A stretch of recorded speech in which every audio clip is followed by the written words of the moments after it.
ഇന്നിപ്പോൾ നമ്മൾ കൊല്ലത്ത് മറ്റൊരു പ്രധാനപ്പെട്ട കാര്യം കണ്ടു. മുഖ്യമന്ത്രിയുടെ വാർത്താ സമ്മേളനം. എല്ലാ ദിവസവും അദ്ദേഹം മാധ്യമങ്ങളെ കാണുന്നുണ്ട്, സംസാരിക്കുന്നുണ്ട്. പക്ഷെ അദ്ദേഹത്തോട് ചോദ്യങ്ങൾ ചോദിക്കുന്നത് ആരൊക്കെയാണ് എന്നുള്ളതാണ്. മാധ്യമപ്രവർത്തകരിൽ ആരൊക്കെയാണ് അദ്ദേഹത്തോട് ചോദ്യം ചോദിക്കുന്നത് എന്നുള്ളതാണ്. പാർട്ടി മാധ്യമങ്ങൾ, പ്രത്യേകിച്ച് ദേശാഭിമാനിയുടെയും കൈരളിയുടെയും മാധ്യമപ്രവർത്തകർ മാത്രമാണ് അദ്ദേഹത്തോട് ചോദ്യം ചോദിക്കുന്നത്. അവർക്ക് മാത്രമേ അതിനുള്ള അനുമതി കൊടുക്കുന്നുള്ളൂ എന്നുള്ളതാണ് ഒരു പ്രശ്നം. അനുമതി എന്ന് പറയുമ്പോൾ സ്വാഭാവികമായും ചോദ്യം ഉന്നയിക്കുന്ന മൈക്ക് അവർക്ക് നേരെ നീട്ടും. മുഖ്യമന്ത്രി അതിന് കൃത്യമായി മറുപടി പറയും. ഇന്നിപ്പോൾ അതിൽ വലിയൊരു പ്രതിഷേധമുണ്ടായി കൊല്ലത്ത്. മാധ്യമപ്രവർത്തകർ ഞങ്ങളെ ഇങ്ങനെ വിളിച്ച് അധിക്ഷേപിക്കരുത്, ഇങ്ങനെയാണെങ്കിൽ വിളിക്കേണ്ടതുണ്ടോ എന്നുള്ള ചോദ്യം അവിടെ ഉയർത്തി. എന്തായാലും ആ ഒരു മൊമെന്റ് നമുക്കൊന്ന് കണ്ടുവരാം. കാരണം മുഖ്യമന്ത്രി വലിയ ക്ഷുഭിതനായി അദ്ദേഹം തിരിച്ചു വന്നു. പക്ഷെ അപ്പോഴും ചോദ്യങ്ങൾക്ക് മറുപടി പറഞ്ഞില്ല അദ്ദേഹം എന്നുള്ളതാണ്.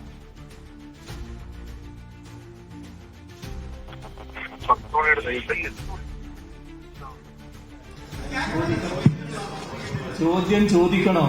ചോദ്യം മനസ്സിലുണ്ടായാൽ പോരാ. ഇവിടെ ചില ഉദ്ദേശങ്ങളുണ്ട്. ആ ഉദ്ദേശമാണ് ഇപ്പോൾ പ്രധാനം. ഇത് ഏതെങ്കിലും വാർത്താ സമ്മേളനത്തിൽ കാണുന്ന കാര്യമാണോ? നിങ്ങളെല്ലാവരും ചോദിച്ചു.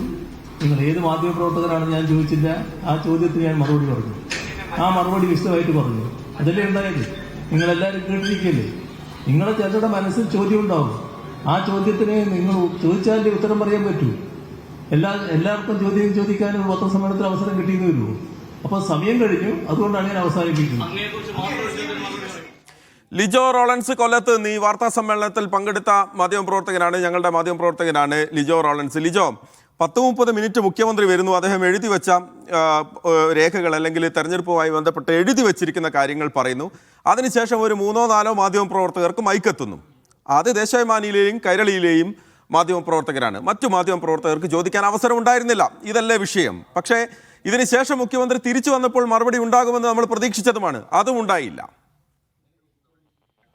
മഹേഷ്, അങ്ങനെ തന്നെയാണ്. കാരണം ഇതിലൊരു പ്രധാനപ്പെട്ട കാര്യമെന്ന് പറയുന്നത്, ഇന്ന് LDF-ന്റെ സ്ഥാനാർത്ഥികളുടെ തെരഞ്ഞെടുപ്പ് പരിപാടികളുമായി ബന്ധപ്പെട്ടാണ് മുഖ്യമന്ത്രി കൊല്ലത്തെത്തിയത്. ഇതിന് മുന്നോടിയായിട്ടാണ് രാവിലെ മാധ്യമങ്ങളെ കണ്ടത്. ഏകദേശം 31 മിനിറ്റ് സമയം മുഖ്യമന്ത്രിക്ക് പറയാനുള്ള കാര്യങ്ങളെല്ലാം തന്നെ പറഞ്ഞു. അതെല്ലാം കൃത്യമായി കേൾക്കുകയും ചെയ്തു. അതിന് പിന്നാലെയാണ് ചോദ്യം ചോദിക്കാനായി മൈക്ക് ഉള്ള ഒരു സംവിധാനമല്ലായിരുന്നു. അവിടെ ഉള്ളവർക്ക് ഉച്ചത്തിൽ ചോദിക്കാനുള്ളതായിരുന്നു. ആദ്യ ചോദ്യമായി വന്നത് ഈ പ്രതിപക്ഷ നേതാവ് സംവാദത്തിന് വെല്ലുവിളിച്ചതായിരുന്നു. പലരും ചോദിക്കാൻ ഉദ്ദേശിച്ച ഒരു ചോദ്യം തന്നെയായിരുന്നു.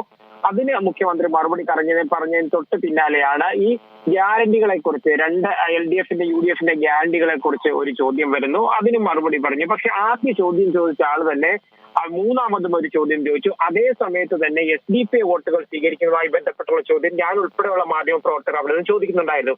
പക്ഷെ അതിന് മറുപടി തരാൻ, അതായത് ആ ഭാഗത്തേക്ക് നോക്കാതെ മുഖ്യമന്ത്രി ഈ മുണ്ടക്കയുമായി ബന്ധപ്പെട്ട ചോദ്യം ചോദിച്ച ഭാഗത്തേക്ക് നോക്കി മറുപടി നൽകി. അത് കഴിഞ്ഞ ഉടനെ തന്നെ സമയം അവസാനിച്ചു, ഇനിയെല്ലാം അടുത്ത ദിവസം എന്ന് പറഞ്ഞ് എഴുന്നേറ്റ സമയത്തായിരുന്നു ഞങ്ങൾക്ക് ഉള്ള ചോദ്യത്തിനോട് മറുപടി തരാനുള്ള ഒരു ചോദ്യത്തിനോട് മറുപടി ആവശ്യപ്പെട്ടത്. അവിടെ നിന്നും എഴുന്നേറ്റ് പോയി ഒരു പടിയിൽ കാല് വെച്ചതിന് ശേഷമാണ് ഈ പ്രതിഷേധങ്ങളെ കുറിച്ച് തുടർന്ന് തിരിച്ചു വന്നത്. ആ സമയത്ത് എല്ലാവരും പ്രതീക്ഷിച്ചത് മറുപടി പറയാനായി മുഖ്യമന്ത്രി വരുന്നു എന്നുള്ളതാണ്. പക്ഷേ വന്നിരുന്ന മറുപടിയല്ല പറഞ്ഞത്. അതിന് പകരം പറഞ്ഞത് നിങ്ങൾ ചില പ്രത്യേക താല്പര്യങ്ങളോട് കൂടെയാണ് ഇത്തരത്തിൽ ഈ ഇതിൽ ചോദ്യങ്ങൾ ചോദിക്കുന്നത്. മാത്രവുമല്ല, ഇവിടെ മനസ്സിൽ വെച്ചുകൊണ്ടിരുന്ന ചോദ്യമായി ചോദിക്കുന്ന ഒരു കാര്യമാണ് മുഖ്യമന്ത്രി പറഞ്ഞത്.